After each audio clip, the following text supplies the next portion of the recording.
You fucking... God fucking damn it, that one really did scare me. That one really did scare me. Hey guys, what is up? Today we're going to be talking about The Beast Inside. I want to firstly say thanks to Illusion Ray Studio for sending me a key to check this out. Now, this is an alpha version that they sent me, so all of my opinions here, and that's exactly what they are, they're my opinions. So maybe you'll feel differently about this game if you pick it up and play it. I'm simply here just to talk about what I experienced and maybe give a little constructive criticism to things I would have did differently within the game. So this is obviously made by Illusion Ray Studio. I think it's their first game, if I'm not mistaken. I did go and look on a few different websites, and the only thing I could find is some short animated movies and this game. So I think it's their first stab at a game, and the publishers for this game are Movie Games SA and Playway. So we've seen Playway put out a few games before, and obviously this falls well within their realm. Now, the game itself is not terrible. It's a playable game, right? I do have a list of pros and cons for it, though, as I would with any game. Again, this is all an alpha version that they sent me. I do believe a full version is out. Now, you can play a demo for free on Steam. Maybe it's not out, because I'm looking here on Steam right now as I'm talking, and the game is not yet available on Steam, and they have a planned release date, and it just says coming soon. So hopefully that means that this is not a full release, right? So there's only the alpha that I've played, because the game itself needs some optimization tweaks. There's absolute parts in it where it almost becomes unplayable. Not for long, not for a minute or 2 minutes. I'm talking like small 20-30 second intervals, just where it absolutely starts running like ass. The optimization that I'm speaking on can actually be seen right here in one of these high intense moments in the game. Now, you need the game to be running as smooth as possible during a moment like this, because you need to be making split decisions as you're trying to get away. And believe me when I say that I'm not here to drag this game simply because in a few of its spots it has optimization problems. That's actually a thing that they can fix very simply by throwing out a patch. I just want to point out that there are some areas that are a bit rough still. Again, going back to the fact that this is still an alpha version that they sent me. So there's a lot of room for them to improve on this issue and have the game run as smoothly as possible. Just a small little thing that I wanted to point out. We're not going to drag this game because it has rough patches. No, that's not what we're here to do today, at least. Now, before I go any further, we have to talk about optimization, because I know there's going to be people saying, oh, did you turn your settings down? You could have a potato computer for all we know, Asylum. And guess what, guys? I did. I thought the same thing. Perhaps my computer's just being a piece of shit. So I turned all my settings down and I replayed the game again, because as it sits, what they sent is about an hour-long demo, and every single time the game would lag out in the exact spots it would before. Now, I'm not saying that there's not going to be other people that do Let's Plays of this and completely have no lag in it. Maybe it is just a me problem. I don't know. All I'm saying is that for me, this game had optimization problems in the same area every time I played through, no matter what setting I was on. I did find one tiny little bug while recording this video. I had jumped back into my game to get some stock footage for something I was going to put in, and it started right where I left off. Now, you'll see this here playing as I'm talking. In the game, you're able to get these shears off of the dead body and go and cut the vines that are preventing you from passing through the doors. Now, when I got back in, it started right at that point, and the shears completely disappeared. They're not in my inventory, they're not on the floor, they're nowhere near the body, so now I'm just stuck in the game. I have to go and restart the whole thing. There's absolutely nothing that I can do.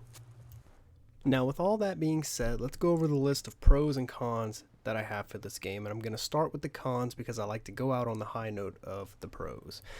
The first con, obviously, is something that I was already speaking on, and that is just some of the poor calibrations that they have for certain areas of the game. Like I stated before, It's not the entire game, but they do have spots where it is just absolutely horrible. The part that I spoke on earlier where you're at the mine shaft and you're being chased by 50 things, you kind of need that part of the game to run smoothly rather than being all glitchy and jumping all over the place, because it makes the game that much harder in a situation where it doesn't have to be if they would just calibrate it correctly. Second con that I have is that the game starts off extremely slow. You spend the first, I'd say, good 15-20 minutes just searching for keys. That's all you're doing. You're searching for different sets of keys to get into one room. The game doesn't really jump into some really exciting shit until you're about 30 minutes in. And that's to say if you haven't already quit, because the story, which is another con, is a little hard to follow and a bit confusing at the beginning. You wake up in this random inn with no explanation of why you're in there, aside from your dad may have owned it and he had a mine shaft that people worked in. It's just, for me, and again, this is all opinionated thoughts, for someone like me, the story doesn't have enough oomph right at the beginning to keep me going, well, maybe I should play a little more to get a bit of that story.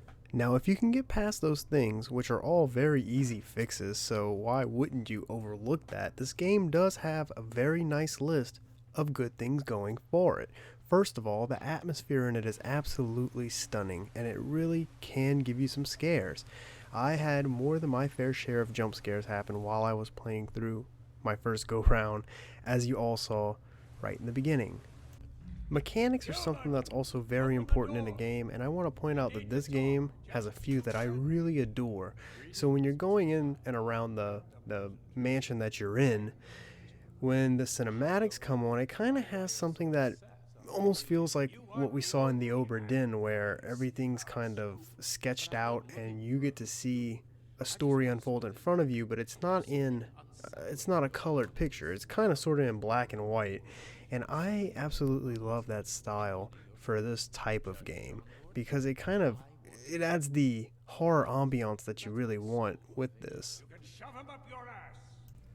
I think that the lockpicking mechanisms on this game are something completely out of this world. I feel like there should be other games using this mechanic, because I specifically and absolutely adore this one. It's not that it's too challenging, and it's also not too hard. It's just the right amount of perfect for someone who doesn't necessarily like to nitpick at small things in a game, but knows that they're needed.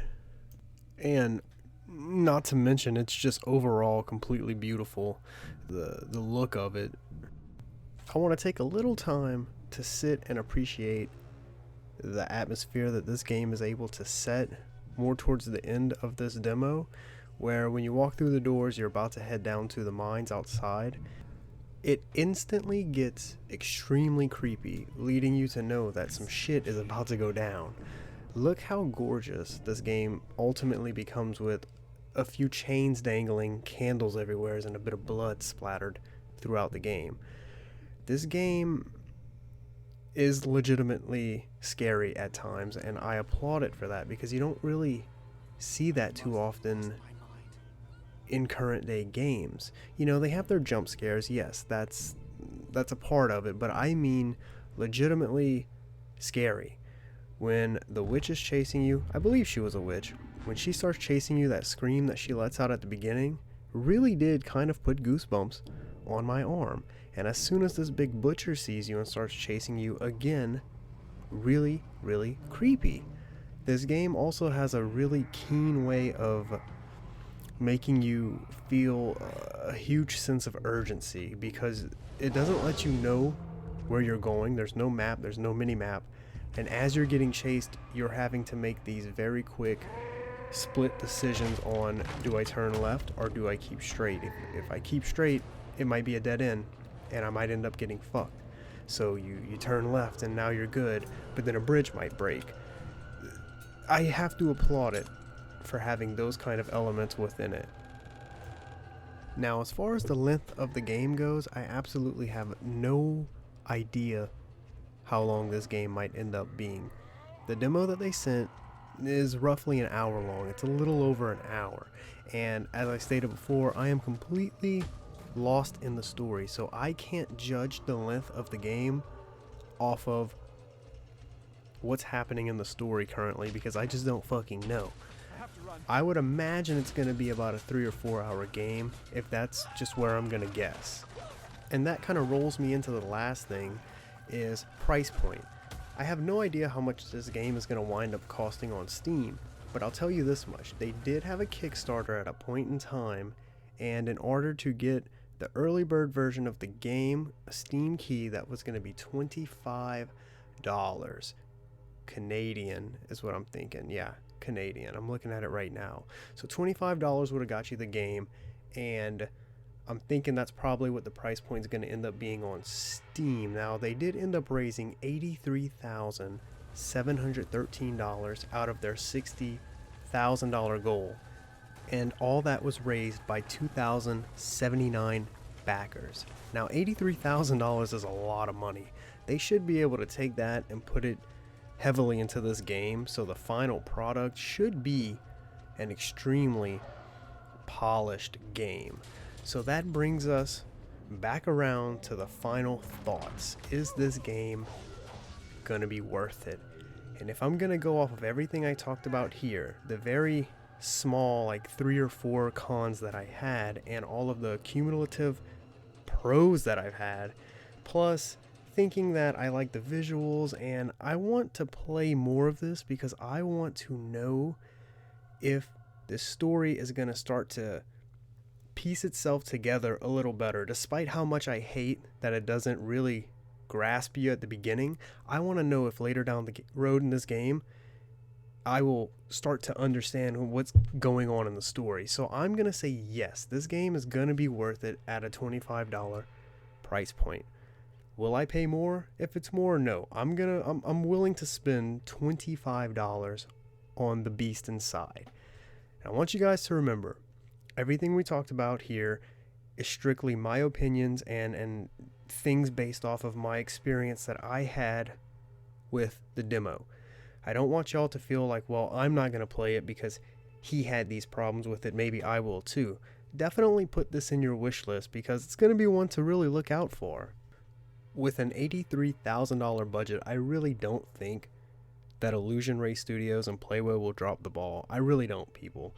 So look into this, watch trailers, watch other people play it. I mean, this was just my take on it.